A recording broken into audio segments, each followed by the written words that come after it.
तो मैं रीना आपके अपने चैनल रीना किचन रेसिपी हम लोग में स्वागत करती हूँ। तो रविवार सूर्य देव की व्रत कथा। एक बुढ़िया माई थी, उनका एक बहुत ही सरल सा नियम था कि प्रति रविवार को सवेरे ही स्नान आदि कर पड़ोसन की गाय के गोबर से घर को लिपकर फिर भोजन तैयार कर भगवान को भोग लगा स्वयं भोजन करती थी। ऐसा व्रत करने से उसका घर धन धान्य आनंद से पूर्ण था। इस तरह कुछ दिन बीत जाने पर उसकी बुढ़िया उसकी पड़ोसन विचार करने लगी कि ये वृद्धा सर्वदा मेरी गौ का गोबर ले जाती, इसलिए वह अपनी गाय को घर के भीतर बांधने लगी। बुढ़िया को गोबर न मिलने से रविवार के दिन वह अपने घर को न लिप सकी, इसलिए उसने न तो भोजन बनाया न भोजन लगाया। स्वयं ही उसने भोजन नहीं किया। इस प्रकार उसने निराहार व्रत किया। रात हो गई, वह भूखी ही सो गई। रात में भगवान ने उसे स्वप्न में दर्शन दिए और भोजन न बनाने और भोग न लगाने का कारण पूछा।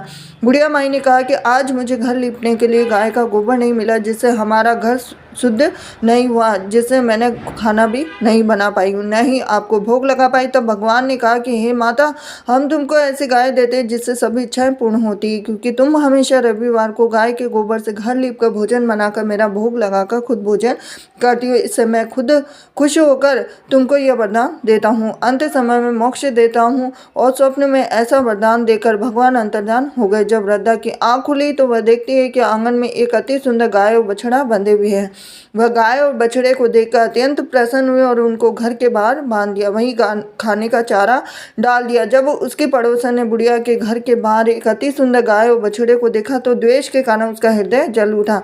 जब उसने देखा कि गाय ने सोने का गोबर किया है तो वह उस गाय के गोबर ले गई और अपनी गाय का गोबर उसकी जगह रख दिया। वह नित्य प्रति ऐसा करती रही और सीधी सादी बुढ़िया को इसकी खबर नहीं हुई। तब सर्वव्यापी ईश्वर ने सोचा कि चालाक पड़ोसन के कर्म से बुढ़िया ठगी जा रही है, तो भगवान ने संध्या के समय अपनी माया से बड़े जोर की आंधी चला दी। तो बुढ़िया ने अंधेरी के भय से अपने गाय को घर के भीतर बांध दिया और प्रातः उठकर जब वृद्धा ने देखा कि गाय ने सोने का गोबर दिया है तो उसके आश्चर्य की सीमा न रही। वह प्रतिदिन गाय को घर के भीतर बांधने लगी। उधर पड़ोसन ने देखा कि बुढ़िया गौ को घर के भीतर बांधने लगी है और उसका सोने का गोबर उठाने का दांव नहीं चलता, तो वह ईर्ष्या से जल उठी। कुछ उपाय न देख उसने उस देश के राजा की सभा में जाकर कहा, महाराज, मेरे पड़ोस में एक वृद्धा के पास ऐसी गाय है जो आप जैसे राजाओं के लिए प्रजा पालन कीजिए। तब वह वृद्धा इतने सोने का क्या करेगी? तो राजा ने यह बात सुन अपने दूतों को वृद्धा के घर से गाय लाने की आज्ञा दी। वृद्धा प्रातः ईश्वर का भोग लगा भोजन ग्रहण करने ही जा रही थी कि राजा के कर्मचारी गाय खोलकर ले गए। वृद्धा काफी रोई चिल्लाई, किंतु कर्मचारियों के समक्ष कोई क्या कहता।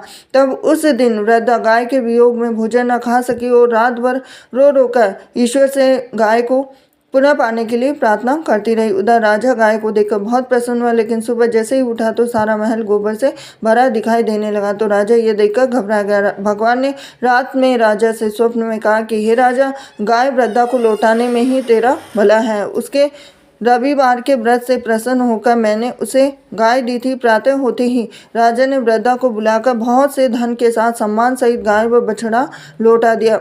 उसके पड़ोसन को बुलाकर उचित दंड दिया गया और इतना करने के बाद राजा के महल से गंदगी दूर हो गई। उसी दिन से राजा ने नगर निवासियों को आदेश दिया कि राज्य की तथा अपनी समस्त मनोकामनाओं की पूर्ति के लिए रविवार को व्रत करो। व्रत करने से नगर के सभी लोग जीवन सुखी से व्यतीत करने लगे। कोई भी बीमारी, प्रकृति का प्रकोप उस नगर पर नहीं होता। सारी प्रजा सुख से रहने लगी। तो ये थी रविवार की व्रत का